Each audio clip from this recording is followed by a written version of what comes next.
Hello, and welcome to this Fallout 4 settlement tour. This is XtremeWackazoid, and today we are looking at Croup Manor. This is on the PS4. I'm using a number of mods which are listed below. If you have yet to arrive at Croup Manor, it is overrun by feral ghouls, so be prepared for a tough battle. And the other thing to know is, off in the distance, you'll often see a group of super mutants that spawn in over there. But what I wanted to do with Croup Manor is there's this roundabout entrance of a road that goes around this sculpture, and so I wanted to play around with circular floors and create kind of a town circle. And I wanted to use the existing structure of the manor itself as residence. So if you're familiar with the space, a bit of the area of that manor is kind of burnt out, and so I wanted to patch it up and turn it into a residence. One of the first things that I do when I build is I decide where I'm going to put my power source. And I typically put it up high, and I definitely protect it with a barrier because attackers will target it. And so my power source is up there on top of the manor. And it's surrounded by concrete, and then it's wired from there and then on down. I put my water pump over here in the back, just as a way of kind of protecting it. I have a powered version and then an analog version, I guess. And I do that just in case the electricity glitches out. I'll still have water. I'm growing mute fruit. It's the most efficient food to grow, and I gave my settlers all this same outfit. I like to give them the same outfit in a settlement so it looks kind of creepy, and they're wearing ballistic weave as well. So I'm going to show you this town circle. Hopefully this will give you a few ideas of what you can do with the space. And what I wanted to do was to have it truly follow around the edge of the road of that circle. And so there's a few entrances here, and then around here as well. And I put my defense turrets up on top of the circle. Those are miniguns and heavy lasers, and I raise it up on these platforms. This is a ball track support with a wooden platform to protect it from melee attackers. Sometimes feral ghouls will spawn back in.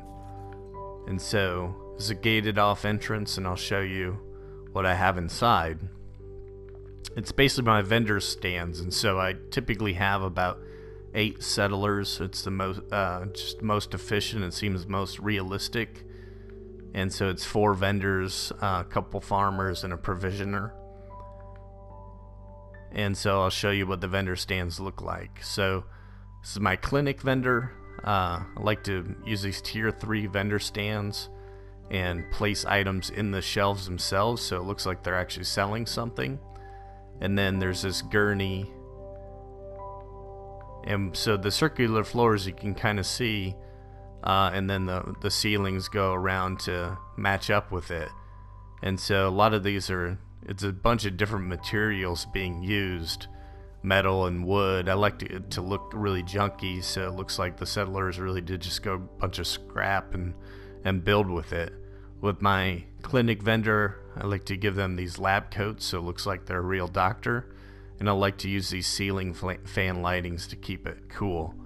And so my clothing vendor there, again, is items in the stands. I use these armor stands so it looks like they're actually selling clothing. And then with these shelves, what I do is I actually build the shelf out in an empty space, and then I raise and lower the shelf with a concrete pillar, select all trick, and use the OCDecorator to place items. So this is my general store, my junk vendor, and there again there's a shelf full of junk. And then here's my restaurant area. I like to have a restaurant area because settlers will congregate there in the evening, and they'll line up, and it looks like they're ordering food and then eating food. And if you do these bar stool stands with bars, they will sit and look out as well. And I like to look at like a functioning restaurant, so there's a refrigerator, oven, a cabinetry, and I used OCDecorator to place items there. And then here's an entrance. It's just a junk fence entrance that leads out into the residence. And so I ended up with some extra space, and so I wanted to do something with it. And so I put a barber stand as well as a facial reconstruction stand in here with some lighting. So then out in back here I put a restroom area, like a latrine area. This on a wooden foundation, looks like concrete. And then so there's a shower in here, water fountain, sink, and a couple of toilets.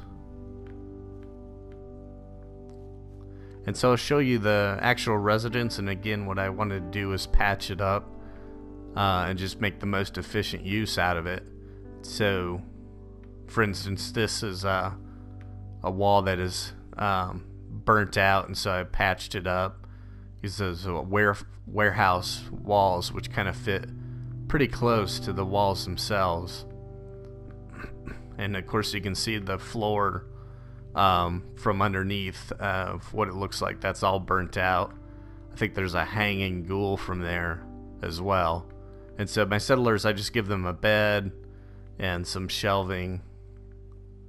I like to use all the same bed so it looks nice. And I put some candle sconces because it was pretty tough to wire to that area, so I just stuck with the candle lighting. Makes it look kind of creepy at night. And this whole area is all burnt out as well, so I patched it up again with these warehouse walls. And then this area is tough to patch up, and so what I did instead was leave it open. And so this is a concrete barrier with some chairs and these half tables looking out. And I like to make sure that there's enough space so that you actually can sit down and then get out as well. So this is all areas where there was burnt out floors, and then so I patched it up with warehouse flooring. And I like to use warehouse flooring because it's pretty generous with its clipping. You can use the select all trick, especially to kind of move it into spaces that other flooring wouldn't be able to. So for example, it goes right into that wall, and I probably wouldn't be able to do that with other flooring. So up on this third floor, there's this whole area is all burnt out, and so I wanted to patch it up. And that's probably the toughest area to build, I would say, because you want to make sure that it'll all fit, so the walls will all go all the way in, and the floors will go all the way across and actually cover the area below to make sure it's like the ceiling of that first floor. And then you want to make sure that, again, that this all goes kind of according to plan, so that it'll all fit. And that's probably the most difficult part. And so what I recommend is just building it as best you can, and then using the select all trick to kind of place the whole thing inside, which is what I think I ended up doing. And here again, this floor is burnt out, and so I patched it up, and then across as well, and I fit my residences inside.